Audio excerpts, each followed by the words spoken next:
قدرمنو عزتمنو دا ډېر کسان موږ وینو په خپل کاروبار تجارت په دوکاني کې ستړي وي خو یوازې پې یې نه جوړ کېږي د هغه غټه وجه دا وي چې دی پر هغه خپل کار نه ټینګېږي خپله موزینه نه راټینګي یوه ورځ به یوه میاشته یو کار کوي یوه میاشته بل کار کوي یوه میاشته به یو کار دی دا غواړي چې ژر د ژره دی کورپتي سي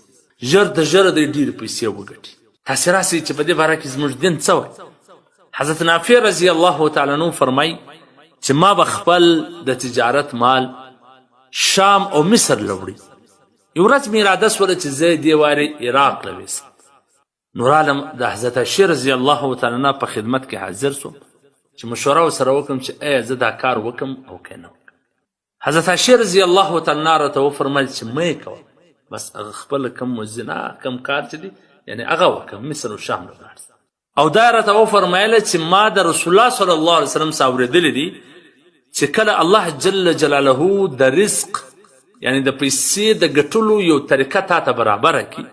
یو موزینه تا ته برابره سي هغه موزینه او هغه طریقه مه پرېږده مه یې بدلوه در څو چې هغه بدله نسي یعنی در څو چې ته په هغه کې ستړی یعنی چې تاوانونه راسي مشکلاتونه راسي کډیوالي سي یا هغه موزینه کاروبار ختم سي یا بل داسې عذر و مشکل پیدا سي نو بیا خو بدلولی سي که نه مه یې بدلوه الله ستا روزي په دا موزینه او په دغه تجارت کې لیکلی ده هغه ته دوام ورکړه په وخت سره به یو معیار جوړ سي یو ځای به ته جوړ کړي یو مقام به جوړ کړي بیا به هغه ستا کاروبار مخ ته ولاړ سي تبلیغي او اصلاحي مضامین صفحه نمبر